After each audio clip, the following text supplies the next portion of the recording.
একদিন কিয়ামত সংঘটিত হবে।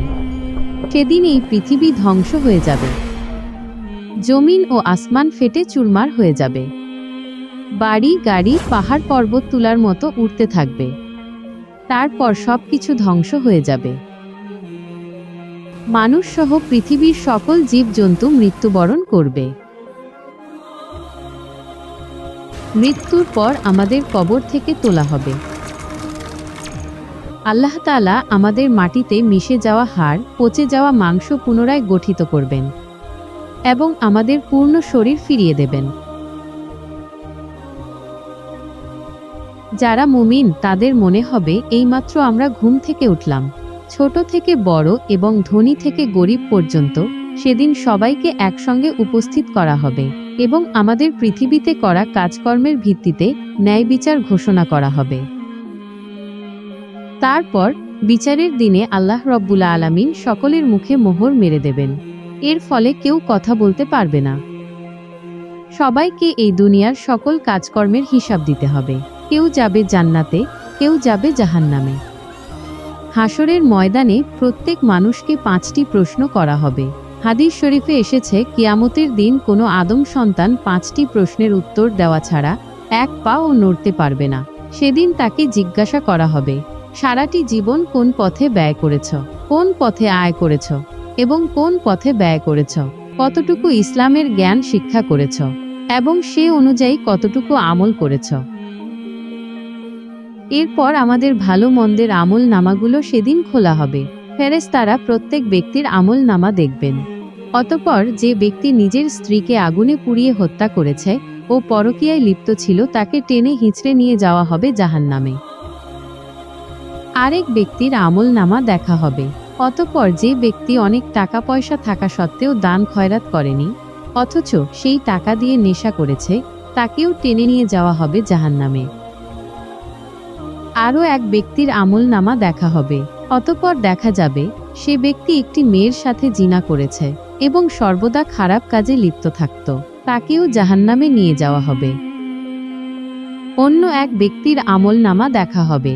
অতঃপর যে ব্যক্তি নিজের স্বামী থাকা সত্ত্বেও অন্য পরপুরুষের সাথে মেলামেশা করেছে, তাকেও জাহান্নামে টেনে নিয়ে যাওয়া হবে। পুনরায় আরেক ব্যক্তির আমল নামা দেখা হবে। অতঃপর যে ব্যক্তি দুনিয়াতে সুদ, ঘুষের মতো হারাম কাজে লিপ্ত ছিল, তাকেও এই অপরাধের কারণে জাহান্নামে নিক্ষেপ করা হবে। অপর এক ব্যক্তির আমল নামা দেখা হবে। অতঃপর যে ব্যক্তি আল্লাহ ব্যতীত অন্য কাউকে রব হিসাবে স্বীকার করেছে এবং মূর্তি পূজা করেছে, তাকে নিক্ষেপ করা হবে জাহান্নামের অতল গভীরে। অতঃপর যে সন্তান পিতামাতার অবাধ্য, পিতামাতার কথা শোনে না, তাদের কষ্ট দেয়, তাদের হক আদায় করে না, সে জাহান্নামী। অতঃপর যে ব্যক্তি মসজিদে আজান হওয়ার পরও নামাজ আদায় করে না, দুনিয়াবি কাজে মশগুল থাকে, রমজানের রোজা রাখে না, জাকাত ফরজ হলেও জাকাত দেয় না, হজ ফরজ হয়েছে কিন্তু হজ করে না, এই ব্যক্তিকেও জাহান্নামে টেনে নিয়ে যাওয়া হবে। যে ব্যক্তি সর্বদা মদ বা নেশাজাত দ্রব্য গ্রহণ করে, মাতলামি করে, অতঃপর সে জাহান্নামে যাবে। এরপর এই সমস্ত পাপীদের তাদের কৃতকর্মের কারণে জাহান্নামে নিক্ষেপ করা হবে। তারা জাহান্নামের কঠিন শাস্তি ভোগ করতে থাকবে। সেখানে জাহান্নামের আগুনে পুড়ে তারা ছটফট করতে থাকবে, কিন্তু কেউ তাদের আহাজারি শুনবে না। সেদিন আল্লাহ ছাড়া বাঁচাবার আর কেউ থাকবে না। কঠিন থেকে কঠিনতম শাস্তি তারা উপভোগ করতে থাকবে। অপরদিকে কিছু ব্যক্তি থাকবে পুণ্যবান, নেককার। দুনিয়াতে যে ব্যক্তি গরিব মানুষের পাশে দাঁড়িয়েছে, দান খয়রাত করেছে, অসহায় মানুষকে সাহায্য করেছে, তাকে জান্নাতি পোশাক পরিয়ে দেওয়া হবে এবং জান্নাতে নিয়ে যাওয়া হবে।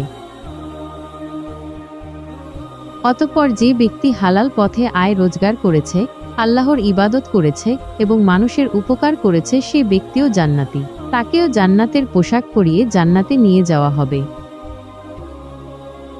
অতঃপর যে ব্যক্তি গরিব অসহায় ব্যক্তিদের খাবার খাইয়েছে, মজলুম ব্যক্তির সাহায্য করেছে, তাকেও নিয়ে যাওয়া হবে চিরসুখের ঠিকানা জান্নাতে। কিছু মানুষ যারা কুরআনের বাণী শোনার পরে নিজের ভুল বুঝতে পেরেছে এবং তওবা করেছে, তাকেও জান্নাতের পোশাক পরিয়ে জান্নাতে নিয়ে যাওয়া হবে। যে ব্যক্তি সত্যের দাওয়াত দিতে গিয়ে মানুষের কাছে পাথরের আঘাত সহ্য করেছে, এমনকি শহীদ হয়েছে, তাকেও জান্নাতে নিয়ে যাওয়া হবে। যারা তাদের ঈমান ও আমলের কারণে জান্নাতে যাবে তারা অনন্তকালের জন্য জান্নাতের নাজ নিয়ামত উপভোগ করতে থাকবে, যা কখনো শেষ হবে না। তারা চির সুখে শান্তিতে জান্নাতে বসবাস করতে থাকবে। প্রিয় বন্ধুরা, এই ছিল আমাদের আজকের ভিডিও। ভিডিওটি আপনাদের উপকারে আসলে ভিডিওতে একটি লাইক দিন এবং চ্যানেলটি সাবস্ক্রাইব করে ইসলাম প্রচারের কাজে আমাদের সহযোগী হন। আল্লাহ তাআলা আমাদের সকলকে নেক আমল করার ও চির সুখের ঠিকানা জান্নাতে যাওয়ার তৌফিক দান করুন। আমিন।